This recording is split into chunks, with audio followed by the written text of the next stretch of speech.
Uni Eropa ciut, ASEAN dukung penuh hilirisasi RI, UE kocar kacir, dikepung aliansi ASEAN. Indonesia mendapat dukungan penuh dari ASEAN, terkait kelanjutan hilirisasi. Saat ini Indonesia memang tengah berjuang melawan gugatan Uni Eropa di WTO. Menarik investasi di bidang hilirisasi akan tetap menjadi prioritas pemerintah, termasuk pemerintahan baru yang akan dipimpin oleh Presiden terpilih Prabowo Subianto. Hal ini disampaikan oleh Menteri Investasi atau Kepala Badan Koordinasi Penanaman Modal, BKPM, dalam konferensi pers realisasi investasi. Bahlil mengatakan, hal ini mengingat program hilirisasi selalu ditekankan oleh Prabowo, dan program yang diusungnya dalam kampanye adalah keberlanjutan. Ke depan, hilirisasi masih tetap menjadi bagian yang akan didorong karena Presiden terpilih Pak Prabowo, dalam berbagai kesempatan dan gagasannya selalu mengedepankan hilirisasi, adalah bagian terpenting, yang akan menjadi prioritas yang akan dilanjutkan karena temanya adalah berkelanjutan, katanya.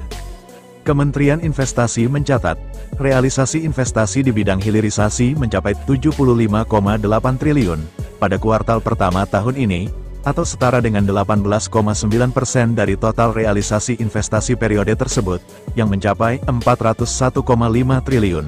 Bahlil merincikan, investasi pada subsektor mineral, yaitu pembangunan smelter mencapai 43,2 triliun, terdiri atas smelter nikel 33,4 triliun, smelter tembaga 8,4 triliun, dan smelter bauksit 1,4 triliun. Selanjutnya, investasi hilirisasi di sektor kehutanan, yaitu pada subsektor pulp and paper senilai 13,3 triliun, juga pada sektor pertanian yaitu CPO, oleochemical sebesar 11,1 triliun. Bahlil menambahkan, investasi di sektor migas, yaitu petrochemical terrealisasi sebesar 7,4 triliun, dan investasi di ekosistem kendaraan listrik terrealisasi sebesar 0,8 triliun. UE kocar kacir, dikepung aliansi ASEAN. Indonesia mendapat dukungan penuh dari ASEAN, terkait kelanjutan hilirisasi. Saat ini Indonesia memang tengah berjuang melawan gugatan Uni Eropa di WTO. Menarik investasi di bidang hilirisasi akan tetap menjadi prioritas pemerintah, termasuk pemerintahan baru yang akan dipimpin oleh Presiden terpilih Prabowo Subianto. Hal ini disampaikan oleh Menteri Investasi atau Kepala Badan Koordinasi Penanaman Modal, BKPM, dalam konferensi pers realisasi investasi. Bahlil mengatakan, hal ini mengingat program hilirisasi selalu ditekankan oleh Prabowo, dan program yang diusungnya dalam kampanye adalah keberlanjutan. Ke depan, hilirisasi masih tetap menjadi bagian yang akan didorong karena Presiden terpilih Pak Prabowo, dalam berbagai kesempatan dan gagasannya selalu mengedepankan hilirisasi, adalah bagian terpenting yang akan menjadi prioritas yang akan dilanjutkan karena temanya adalah berkelanjutan, katanya.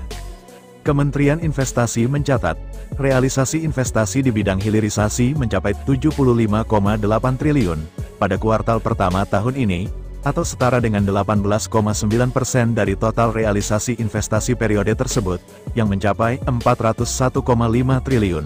Bahlil merincikan, investasi pada subsektor mineral, yaitu pembangunan smelter mencapai 43,2 triliun, terdiri atas smelter nikel 33,4 triliun, smelter tembaga 8,4 triliun, dan smelter bauksit 1,4 triliun. Selanjutnya, investasi hilirisasi di sektor kehutanan, yaitu pada subsektor pulp and paper senilai 13,3 triliun, juga pada sektor pertanian yaitu CPO, oleochemical sebesar 11,1 triliun. Bahlil menambahkan, investasi di sektor migas, yaitu petrochemical terrealisasi sebesar 7,4 triliun, dan investasi di ekosistem kendaraan listrik terrealisasi sebesar 0,8 triliun.